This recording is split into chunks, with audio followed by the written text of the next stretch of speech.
Fala galera, beleza? Sou o professor Felipe e hoje eu vou conversar um pouquinho com vocês sobre tratamento dos músculos do tríceps sural, que na verdade nada mais são do que então os músculos da panturrilha. O que acontece? Muita gente trata a panturrilha como se fosse uma única coisa ou um único músculo, mas na verdade a gente sabe então que na panturrilha a gente tem dois músculos importantes.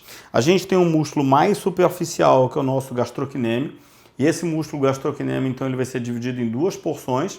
A gente vai ter o nosso gastrocnêmio lateral e o nosso gastrocnêmio medial. E esse gastrocnêmio ele tem uma outra característica biomecânica muito importante.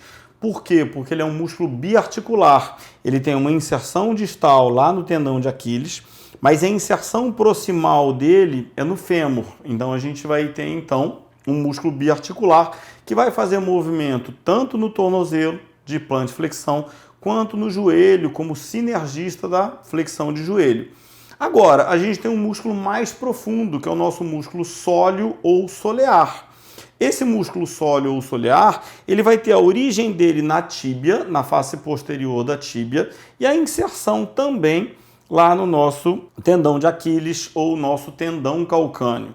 Por que a gente chama de tríceps sural se a gente tem músculos diferentes, né? Muita gente estuda só gastrocnêmio, só solear. Por que tríceps? Porque anatomicamente ou morfologicamente a gente tem três ventres que se inserem através de um único tendão, que é o tendão calcâneo, na tuberosidade do calcâneo. Só que funcionalmente ou biomecanicamente, eles têm funções diferentes. Por quê? Porque um é monoarticular, que é o nosso músculo mais profundo, que é o sóleo, e o outro é biarticular, que é o nosso músculo mais superficial, que é o gastrocnêmio. O que a gente vai fazer agora, então? Primeiro, a gente vai fazer uma liberação desse músculo, uma liberação miofascial, para liberar os dois músculos. Só que tem muita gente que pensa que quando a gente vai fazer liberação miofascial de panturrilha, tanto faz a gente colocar em qualquer posição, porque a gente vai estar trabalhando tanto o gastrocnêmio quanto o solear. Só que não é bem assim. Se eu quiser alongar o gastrocnêmio, eu faço o alongamento de uma forma. Se eu quiser alongar o solear, eu faço o alongamento de outra forma. Então, quando a gente vai fazer a liberação miofascial, a gente começa fazendo uma liberação miofascial mais global, ou seja, pegando o músculo como um todo, mas depois a gente vai selecionar se eu quero pegar mais profundo, ou seja, mais o sóleo e enfatizar então o sóleo, ou se eu quero pegar mais superficial e enfatizar mais então o gastrocnêmio. Então, para começar, eu posso ter várias formas ou várias técnicas então de mobilização ou de liberação de panturrilha, que é um músculo que normalmente é muito importante, tanto para marcha quanto para corrida, e que as pessoas têm uma tendência de sentir muito essa musculatura. Primeiro, a gente trabalha com um pouquinho de óleo, tá? Mas o importante é que esse óleo seja bem pouca quantidade. Por que isso? Porque, na verdade, ele vai ajudar o deslizamento, só que esse deslizamento ele tem que ser um deslizamento pequeno. Eu não posso ter um deslizamento muito grande, não pode escorregar demais. Então a gente vai começar a fazer uma liberação miofascial manual, tá? Então eu vou estar aqui posicionado atrás dele e a gente vem só com o dedo então fazendo a liberação do músculo. Aí vai ter muita gente que vai perguntar: Felipe, a técnica dói? Dói. Incomoda? Incomoda. Incomoda bastante. Por isso que normalmente a gente começa com a liberação só manual, tá? Do mesmo jeito que eu estou fazendo da parte interna, eu vou fazer da parte externa, para ir aos poucos relaxando essa musculatura, tá? E se vocês repararem aqui, o pé dele está em plantiflexão. Vantagem do pé em plantiflexão é que em plantiflexão a musculatura vai ficar mais relaxada. Então eu começo com ele em plantiflexão para deixar a musculatura relaxada, ou seja, eu encurto o músculo, ele fica mais relaxado e isso facilita e vai provocar menos dor e menos sensibilidade nele. Aí a gente vai fazendo e vai liberando, tá? É claro que não tem como eu trabalhar o músculo profundo sem pegar o superficial primeiro. E aí a gente vai começar trabalhando dessa forma. Beleza? A partir do momento que eu estou ganhando aqui e que eu percebo então que esse músculo vai relaxando e que a sensibilidade então dele vai diminuindo, e é claro que a gente vai estar conversando o tempo todo com o paciente, passando o tempo todo isso para ele, a gente vai gradativamente aumentando a força. Então essa minha pegada que era só com o dedo, a gente começa a fazer uma pegada assim com a mão, tá? E aí a gente vai ganhando mais, trabalhando uma área maior, vai incomodar um pouco mais, mas a gente vai trabalhar da mesma forma, ganhando, liberando e depois soltando a musculatura, tá? Então a gente vai liberar a fáscia, liberar músculo e trabalhando. Eu particularmente acho a técnica de liberação miofascial manual mais eficiente do que as técnicas de liberação miofascial instrumental. Por que isso? Porque toda vez que eu estou trabalhando com a mão, eu consigo perceber o quanto eu estou ganhando de relaxamento da musculatura. E gradativamente, então, a gente vai colocando mais força ou menos força de acordo com a nossa percepção. Agora, quando eu vou fazer o mesmo trabalho, por exemplo, com um instrumento, então se eu pego um instrumento para fazer isso aqui, tá? Eu vou trabalhar com o instrumento, eu pego uma área maior, só que eu não consigo perceber a sensação da musculatura, se ela está mais relaxada ou não. Isso vai facilitar para mim, na hora de estar fazendo a liberação, mas ao mesmo tempo dificulta a minha percepção. Então, quando que é muito utilizado? Quem utiliza muito? Normalmente, quando você pega uma pessoa muito forte que você tem dificuldade, tem muita gente que utiliza o cotovelo, tem muita gente que utiliza bastão, tem gente que utiliza outros instrumentos para liberação miofascial. Para quê? Para facilitar então essa pegada e ela não precisar fazer tanta força. Desvantagem disso. A desvantagem é que a gente não consegue perceber a diferença desse tônus muscular ou a diferença, né, da musculatura antes e depois. E quando eu estou fazendo manual, eu sei exatamente como a musculatura estava antes e como a musculatura ficou depois. Agora, depois disso, o que eu vou fazer? Já que eu trabalhei com a musculatura, então, relaxada, eu começo a esticar essa musculatura, né? Aí eu tenho que pensar da seguinte forma. O meu gastrocnêmio, ele é um músculo biarticular. Então, qual é a função do gastrocnêmio? O gastrocnêmio, então, ele faz flexão de joelho e plantiflexão. Então, se eu estou colocando ele com extensão de joelho e dorse, eu estou enfatizando, então, o estiramento ou alongamento do gastrocnêmio, que é o mais superficial. Então, se eu quiser fazer um relaxamento ou uma liberação miofascial para o gastrocnêmio, eu faço assim, ó, tá? Então, puxa mais um pouquinho o pé. Deixa o pé aqui e a gente vai então com dorse fazer a mesma coisa. Então eu estiro a musculatura e vou trabalhar com a musculatura estirada.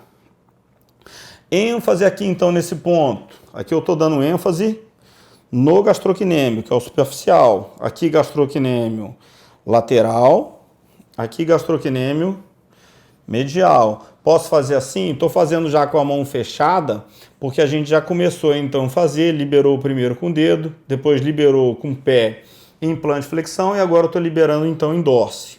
Felipe, mas e se o problema dele for um problema do sólio e não do gastrocnêmio? Como é que a gente vai estar fazendo isso?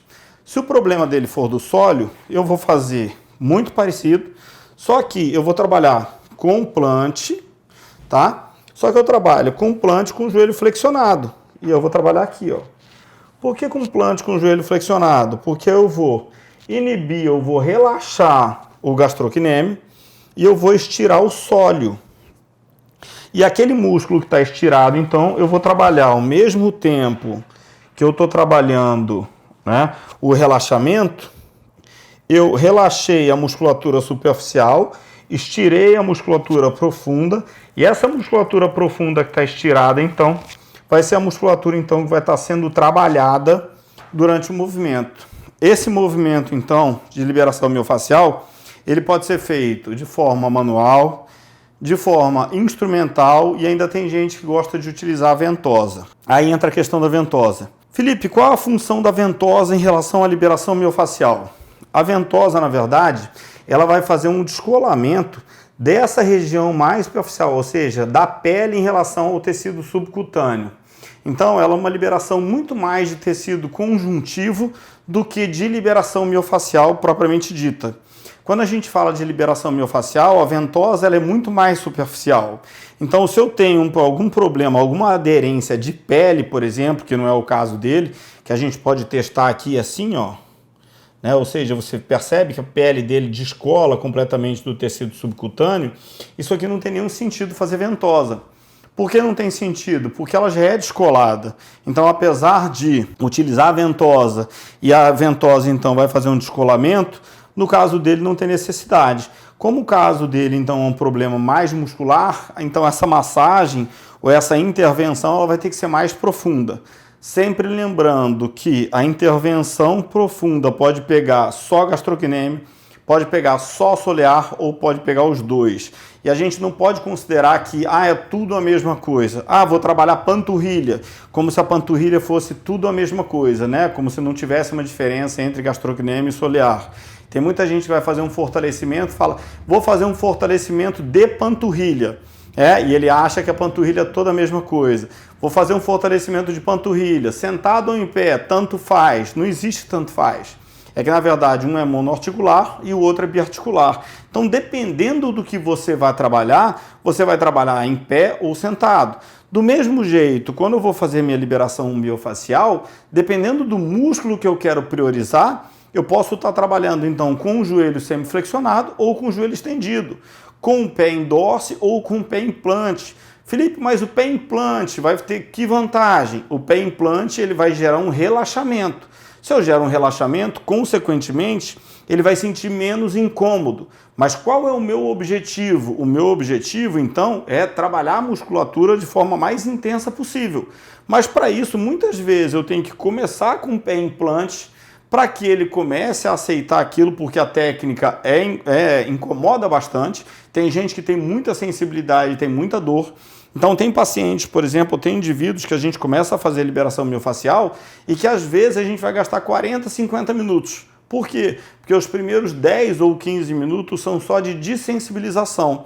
Então a gente vai trabalhando com o pé implante, até esse indivíduo ir aceitando essa carga e dessensibilizando para gradativamente eu conseguir botar mais carga e trabalhando de forma mais eficiente. E já tem outros pacientes que já estão acostumados a fazer. Então, quando você chega lá, ele não sente mais tanto incômodo. Então, aquela fase inicial de dessensibilização não existe mais. E o que a gente vai fazer agora? Técnicas mais profundas. E só uma dica para a gente fechar o vídeo. Independente da gente estar trabalhando, então, liberação miofacial e parte muscular, o que é importante vocês saberem?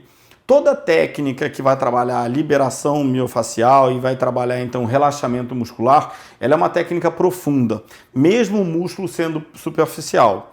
Toda técnica muscular que tem finalidade de reabilitação, ela vai gerar hiperemia, ou seja, no final da sessão você vai perceber que o músculo que você trabalhou vai ficar, aquela região da pele vai ficar mais avermelhada, vai ter um aumento de temperatura. Por quê? Porque é um dos objetivos da técnica, aumento de vascularização, que vai gerar então um aumento do rubor, ou seja, vai ficar mais vermelho, vai ficar mais quente, porque vai aumentar a temperatura, mas porque consequentemente você está aumentando a irrigação daquela região.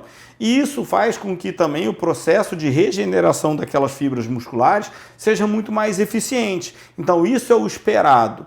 O que não é o esperado? O que não é o esperado é quando você faz uma massagem muito superficial, que eu até brinco com os meus alunos o seguinte, que quando a gente está fazendo uma massagem ou uma liberação, se ela está muito superficial, está só esfregando, isso aqui é carinho, né? Então você está fazendo carinho na pessoa. Ou tem outras finalidades. Eu vou fazer uma massagem relaxante. É uma coisa. Né? Existem vários objetivos de massagem, né? Tanto terapêutico quanto sexual, qualquer outra coisa. Mas, se você está fazendo uma massagem terapêutica com o objetivo de reabilitar o músculo, de aumentar a vascularização e, consequentemente, de recrutar mais unidade motora, de gerar um estresse naquela fibra muscular, a massagem ela é profunda e ela incomoda. Não é que ela doa, aí a pessoa tem que ter também uma percepção. O que é dor e o que é incômodo. Tá doendo é uma coisa, tá incomodando é outra coisa. E o incômodo ele vai ser em toda fibra muscular, ou seja, no músculo como um todo. Beleza? Galera, com isso eu espero poder ter ajudado vocês. Hoje a gente falou então nesse vídeo aqui sobre liberação miofacial, mais especificamente da panturrilha e da diferença da aplicação então da liberação miofacial de gastrocnêmio e de solear. Se você gostou do nosso vídeo, se inscreva aqui no nosso canal, ative o sininho de notificação, que assim você vai estar sempre por dentro de tudo que a gente está preparando para vocês, beleza? Um grande abraço e até a próxima.